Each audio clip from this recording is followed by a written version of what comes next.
C'est aussi ça, hein, cette unité, cette union, et justement rappeler aux uns et aux autres que malgré la diversité, malgré nos différences, nous restons un et unis. D'ailleurs, nous sommes unis depuis des lustres, depuis pas mal de temps, ici dans la télévision du monde, surtout dans cette émission Cocoricorie. Alors, on va se laver aujourd'hui. Oh là là. Franchement, ça peut paraître banal, hein, mais j'aimerais bien, justement, soyez attentifs à la maison. Hein. Pourquoi est-ce qu'on est censé se laver, surtout les enfants? Je sais qu'en cette période, si on a quelques enfants qui sont à la maison, qui prennent des congés, mais on parlera justement du bain, de l'hygiène corporelle ce matin. Se laver et la santé. Bonjour docteur. Bonjour Charles Fils, bonjour à tous ceux qui nous regardent ce matin, un bonjour particulier à tous mes patients. Vos patients qui sont de plus en plus nombreux, hein, ça devient un peu compliqué. Ça aussi, la responsabilité. Ça, il faut le dire, parce que mes patients, moi, il faut comprendre qu'aujourd'hui, des gens deviennent de plus en plus malades. Oui, oui. Ça, il faut le comprendre aussi. Oh là là. Mais est-ce que vous ne pouvez pas passer, peut-être me former un peu, hein? Comment aussi je viens, surtout les massages, hein, surtout les massages. Bon. Pour celles qui veulent les massages. Vous serez la bienvenue. Voilà. Ça peut prendre combien de temps, une formation en kiné? Pas en kiné. Bon, je sais pas, moi, il va... Massothérapeute. Attends, tu penses que si je commence à masser, on va m'appeler quoi? Kiné? Massothérapeute. Oui, même massothérapeute. Ça, c'est mieux le mot. Dès qu'un gars me dit que, attention, je suis kiné. Hein. Ah. Ils sont nombreux là dehors qui disent docteur, voilà. Sans être docteur. Ça, c'est clair. Alors, docteur, on parle donc aujourd'hui de se laver et justement la santé. C'est-à-dire la collaboration, la relation qu'il y a entre se laver et puis la santé personnelle. C'est quoi se laver et qui est concerné? Voilà, déjà se laver, c'est se nettoyer, voilà, avec un liquide. Un liquide. Parce qu'il faut le préciser. Okay. C'est de l'eau. Okay. Voilà, tout simplement. Parce que il y a le lavage à sec aussi. Il y a le lavage. Ok. Alors, merci pour l'image, merci Roméo. Voilà, se laver, c'est avec un liquide. Okay. Voilà, c'est se nettoyer, c'est se débabouiller, comme on dit, c'est prendre son bain. Voilà, je crois qu'il y a plusieurs synonymes à se laver. Voilà. Voilà. Oh, et tout le monde est concerné. Ça, il faut le dire. C'est beau, que vous soyez bébé, que vous soyez jeune, que vous soyez adulte, parce que tout à l'heure vous avez dit que les enfants nous suivent, nous écoutent. Non, je crois que tout le monde devrait nous écouter. Même les papas qui envoient les enfants se laver. Même les papas qui envoient. Ils ne se sont pas lavés. Ben voilà. Alors tout le monde est concerné, vous avez dit. Tout le monde est concerné. Tout le monde pratiquement. Et pourquoi faut-il se laver?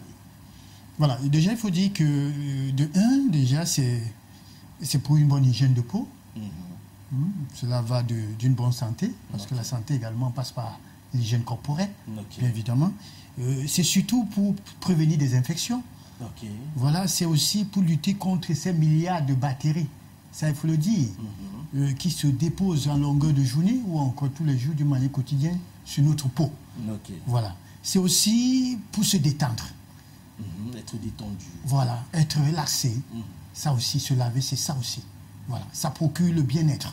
Voilà, se laver procure le bien-être. Autant, je crois qu'il y a tellement des avantages qu'il faut. Voilà, vous voyez ce bébé dans une bassine, il est content, il est joyeux. Voilà, voilà. L'eau fait du bien. L'eau, c'est vraiment la vie. Hein. L'eau, c'est la vie. Voilà, pas seulement boire, mais se laver également. Voilà, c'est ce qu'on appelle l'hydrothérapie aussi. Hein. Donc, si vous avez un collègue qui est tout le temps fâché, c'est un gars qui ne se lave pas. Alors, à quoi est-ce qu'on s'expose quand on n'a pas pris son bain, quand on ne se lave pas? Voilà, je disais tout à l'heure, ça prévient déjà les infections. Il faut dire que on s'expose déjà. Le fait déjà de ne pas se laver, vous allez voir, constater, on commence à se gratter. Ça démange. Ça démange là, et quand ça commence à démanger là, certainement la sueur. Hein, il y a la sueur, tout ça. Alors, quand vous grattez, c'est des blessures, c'est des lésions. Et du coup, c'est une porte d'entrée. Une porte d'entrée. Les bactéries et tout, les microbes en général. Et voilà. Alors, c'est pour dire que beaucoup de maladies, déjà, peuvent, justement, vous pouvez développer beaucoup de maladies. Le fait seulement de ne pas se laver. Ça, il faut le savoir. Mais comme on dit que l'excès nuit, est-ce que trop se laver aussi peut nuire? Mais bien sûr. Ah bon? Bien sûr, l'excès de toutes choses nuit. Ça, c'est important. Il faut le dire. Et pourquoi se laver aussi? Ça, c'est important de le dire. Vous voyez, j'ai parlé des milliards de cellules qui se déposent sur nos peaux et tout là. Je veux prendre un exemple très, très banal, c'est-à-dire quand vous entrez chez vous, parce qu'il y a des gens qui ignorent que quand vous rentrez à la maison, vous ne devez pas entrer à l'intérieur avec vos chaussures. Ok. Les chaussures sont faites pour être dehors. Voilà. Ou à défaut de ça, vous vous déchaussez, vous arrêtez les chaussures, Ah bon? et vous entrez et vous les posez sur... Il y a une table ou bien, je ne sais pas, il y a des sacs au fond pour les chaussures. Voilà, ça c'est important. Ou encore, on peut les nettoyer, vous laissez dehors, on les nettoie avant de les faire entrer. Ça c'est important parce que ça porte beaucoup de batteries. Et quand vous y passez, vous allez voir, notamment, vous avez parlé des enfants, ils vont se coucher sur le sol. Ils jouent partout. Ils jouent partout. Et après, vous demandez d'aller se laver. Quand ils entrent à la douche, ils versent de l'eau. Vous voyez un peu le tapioca, quand vous versez de l'eau sur le tapioca, ça gonfle là. Voilà, c'est pareil. Alors le bébé, quand il verse de l'eau, il sort là. Tu t'es lavé? Oui, je me suis lavé. Et c'est fini. Donc eux, c'est le wassa-wassa. C'est le wassa-wassa. C'est vrai aussi qu'il y a des adultes qui font le wassa-wassa parce qu'ils sont pressés d'aller au travail. Mais je voulais prendre cet exemple pour que vous compreniez pourquoi c'est important. Parce qu'on dit, on a des carreaux là, on peut se coucher. Il y a des adultes, quand il fait chaud, ils n'ont pas de ventilateur, ils se couchent au sol. Ils oublient que ce n'est pas là où ils sont passés. Et pour nettoyer le sol, ils portent seulement de l'eau, ils nettoient le sol. Non. Ça, utiliser justement les détergents et tout. Il prend un balai rapidement. Voilà. Brian, balai-moi un peu ici, je veux me coucher. Donc ça, c'est important. Voilà un cas très important. Il y a aussi des cas de bébés, des nourrissons. Vous voyez, je n'en veux pas ceux, quand le bébé vient au monde, ils écrivent parfois avec le papier, ne pas toucher le bébé. Ça, c'est important. Maman welcome. Voilà, il y a d'autres qui touchent le bébé, c'est les doigts, ils mettent même les doigts du bébé à la bouche pour faire les bisous. Autant de choses, on tripote le bébé et tout. Ça, c'est des batteries. Surtout avec le corona. Et voilà pourquoi est-ce que, ça également, passant par le bébé, vous pouvez justement porter une batterie. Et voilà pourquoi aussi on devrait se laver. Ça, c'est autant les avantages. Il faut comprendre ça. Tu vas voir une maman qui s'est levée très tôt le matin pour aller vendre le plantain. Elle a bagarré là-bas, a discuté le plantain. Dès qu'elle apprend que non, le bébé... Je m'avais voir mon petit-fils. Voilà. Elle prend l'enfant. Oh, grand-mère, oh, grand-mère, oh. Voilà. Elle a mis les batteries sur l'enfant. Voilà, ça c'est très dangereux. Voilà autant de choses. Quand même, voilà autant la de choses. Tout ça là, on va faire comment? Voilà, maintenant vous posez la question de savoir est-ce que l'excès justement nuit. Il faut faire très attention parce qu'il y a le système immunitaire cutané. Le système immunitaire cutané. Justement, le système immunitaire, c'est partout dans le corps. Ça, il faut comprendre. C'est une protection, c'est une barrière. Alors, il y a ce qu'on appelle l'épidème, l'œdème et l'hypodème. Ça, c'est les trois parties de la peau. Mais il y a des gens qui se trouvent qu'ils ont déjà détruit tout l'épidème. Ah, ok. Vous comprenez ce que je veux dire? À force de se laver et à force d'utiliser des savons. Ça, vous connaissez? Voilà, on en parlera. Voilà. Donc, alors, ça, c'est très dangereux. Ok. Voilà. Ils vont, pire encore, ils vont jusqu'à les utiliser pour l'enfant, pour le bébé. Vous savez, avant que l'enfant même ne vienne au monde, il y a les femmes qui ont déjà acheté, ils appellent un pack de savon ou bien un produit, je ne voudrais pas citer le nom. Oui. Que non, c'est pour la toilette de bébé. Oui. Et ces savons, c'est des savons irritants. Ça, c'est très dangereux. L'enfant doit toujours rester brun. Ça, je ne sais pas pourquoi ils utilisent, ou c'est parce qu'ils veulent que l'enfant soit propre. Donc voilà, autant l'excès de tout ça, ça va détruire justement cette couche naturelle qui est acide, qui protège justement, qui nous protège justement contre les agressions extérieures, voilà, sur la peau. Voilà, ça c'est parfois les jeunes mères là. Donc dès que l'enfant, Mako, ta fille a noirci, hein. Elle a noirci. Non, donne-lui le lait si. Voilà. Là, la clé. Dès qu'elle se lave avec ça, 2 minutes, elle est comme une blanche. Comme, ma fille est blanche. Hein. Les conseils, les mauvais conseillers là. Les mamies, non. Alors, est-ce que pour la peau, se laver tous les jours, bon, dis-moi, je veux savoir, parce qu'on en parlait justement, hein, qu'est-ce qu'il faut, le processus? On se lave tous les jours, on fait comment? Oui, il faut dire déjà que se laver tous les jours, ce n'est pas moi qui le dis, les dermatologues le disent. En principe, on devrait se laver d'une manière complète. C'est-à-dire, ils disent 2 à 4 fois par semaine. 2 à 4 fois par semaine. Ce n'est pas moi qui le dis, les dermatologues le disent. Ça, c'est important. Pour ceux, notamment, je voulais écouter moi, Charles. Voilà, c'est vrai, ça fait rire. Ceux qui nous écoutent disent que, mais qu'est-ce qu'ils racontent là? Alors, pour ceux qui ont des problèmes, justement, de la peau, comme je dis, ils devront justement le respecter. C'est important. Parce que j'ai l'habitude de me poser la question, mais en réalité, qu'est-ce qu'ils lavent eux-mêmes? Qu'est-ce qu'on lave? Quand vous imaginez une personne qui entre à la douche, ça, on le voit beaucoup plus chez les femmes, et qui font 30, 45 minutes. Mais on se pose la question, vous lavez quoi? Moi, j'ai l'habitude de poser la question, mais tu laves quoi? Tu te laves, tu laves quoi? Elle prépare leur technique d'attaque. Donc, c'est important de le savoir. Quand on dit il faut se laver 2 à 4 fois. Maintenant, pour ceux qui ont une peau normale, en bonne santé, parce qu'il faut le dire, vous pouvez vous laver 1 fois, je dis bien 1 fois par jour. 1 fois par jour? Oui, je dis bien 1 fois, ce n'est pas 3 fois. Et non, il fait chaud, vous allez à la douche. C'est avec le savon, pas de publicité, avec un savon, et vous vous lavez 3, 4 fois. Non, pourquoi?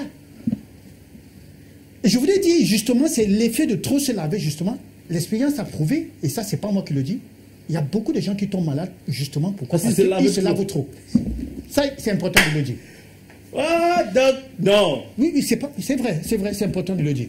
Comment on dit au quartier, tu as fini avec? Non, je n'ai pas fini avec, c'est pas moi qui le dis, c'est les scientifiques qui le disent. La science a fini avec.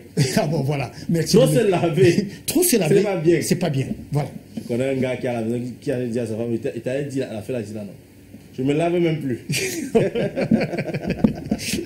Parce que ce sont les femmes qui disent, ben je t'ai lavé, ben tu as pris ton bain. Ah oui. Je suis le plaque à sable. On a mal rigolé sur moi. Alors, mais qu'est-ce qu'on fait donc? Oui, mais c'est ça. Est-ce qu'il y a une solution alternative? Non, uniquement, c'est se laver, c'est-à-dire avec de liquide, de l'eau déjà, c'est bon.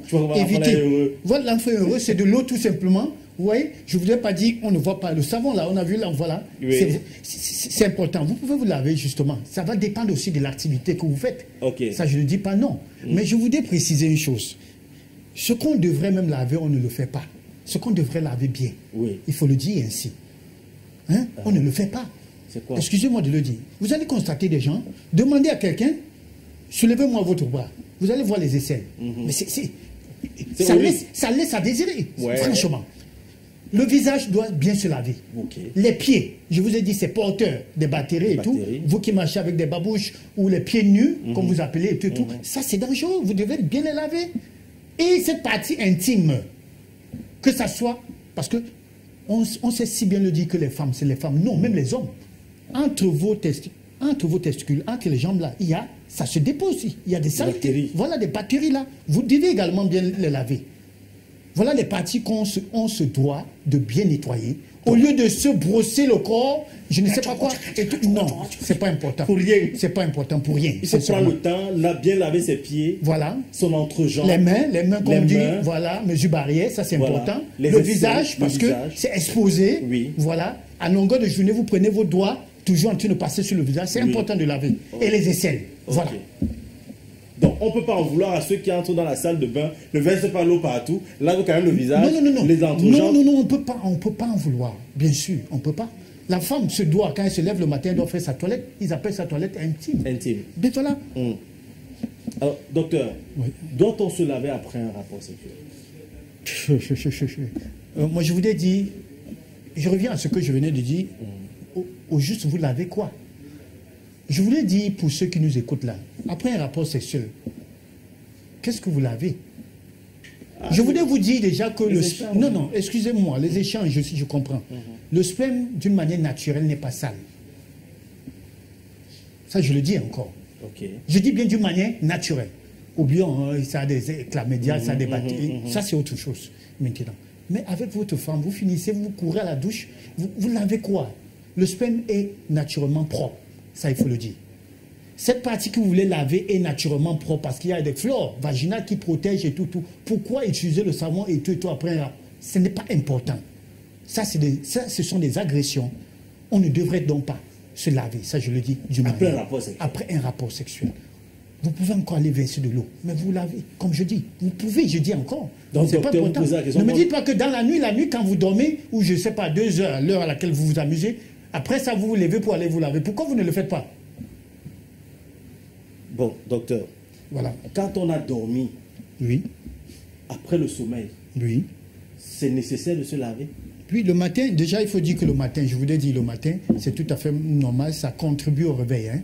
Ça, c'est important. Ça booste le réveil du corps, ça booste, ça, c'est important. Ça, il faut le dire ainsi. Certains se poseront la question aussi, non, je préfère me laver le soir. Oui, le soir également. Ça aussi, c'est avantages. Parce que ça vous relaxe après une journée assez difficile et tout ça. C'est important. Ça peut vous endormir. Ça peut vous endormir. Voilà, merci. Ça peut aussi vous faire... Pour ceux qui n'ont pas le ventilateur, quand tu t'es lavé le soir, très bien. Vous avez le corps rafraîchi. Mais sauf que évitez de le faire et aussitôt vous allez vous coucher. Non, la température. Le corps, pour qu'il puisse entrer dans le processus d'endormissement, a besoin d'une température normale. Alors, vous vous lavez 1 heure, 2 heures avant d'aller vous coucher, ça c'est très bien. Vous allez constater justement la différence entre se laver, sortir de la douche et aller directement au lit. Ok. Voilà, ça c'est pas conseillé. Ah, super. Voilà. Est-ce qu'il y a des aliments qui protègent la peau contre les agressions? Bien sûr. Voilà. Et ça, je voudrais m'adresser justement à ceux-là qui se brossent le corps, parce que ça, il faut le dire ainsi. Parce que vous savez, sur le marché, nous avons plusieurs types de gants. Hein. Le kucha. Il y a le kucha, comme on le dit. Alors, faites très attention. Les gars, pensez au corps. Voilà. Donc, pendant que vous lavez de cette manière-là, qui est déjà pas bien, entretenez déjà cette peau-là. Ça, c'est important. Et ça passe par une bonne alimentation. Bien évidemment. Je ne voudrais pas citer la tomate, parce que la tomate est déjà acide. Voilà. Je voudrais citer des aliments alcalins, comme la carotte. Très riche en bêta-carotène, très riche, c'est bien. Voilà la pastèque. Voilà les fruits rouges, du baie, du mûr, myrtille, raisin, autant pour moi, ça c'est bon. Et des légumes. Voilà. Et surtout, il faut beaucoup boire de l'eau. Il ne suffit pas de faire 2 heures dans une toilette et n'est même pas être à mesure de boire 1 litre d'eau par jour ou bien un verre. Vous faites vraiment le contraire. Bien boire de l'eau, parce que quand vous buvez de l'eau, vous allez hydrater le corps, ça c'est important. Et ce corps respire et c'est bon.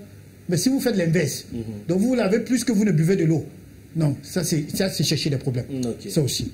Voilà. Donc boire également beaucoup d'eau, ça c'est important pour la peau, pour l'hygiène corporelle. Et les athlètes, là, je vois parfois des athlètes après une bonne séance pratique de sport et tout, à peine ils ont terminé, ils sont dans la salle de bain. À peine non.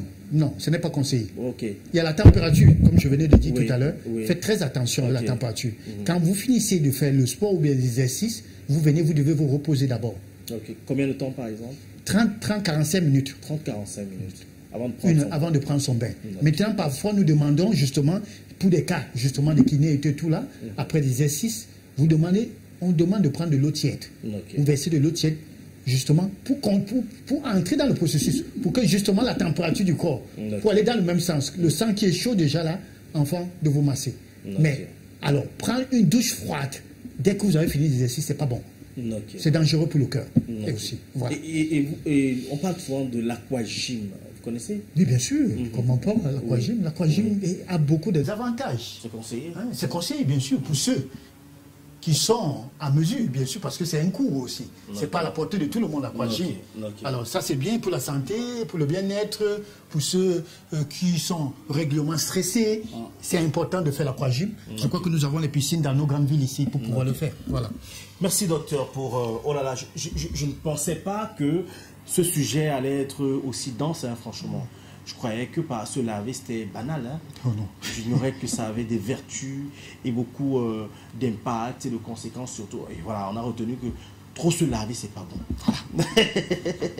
6,99 64 57 59 6,75 92 47 91. Les numéros de téléphone du docteur Laringemi pour l'avoir, pour vos conseils et même pourquoi pas, voilà, échanger avec lui, c'est important.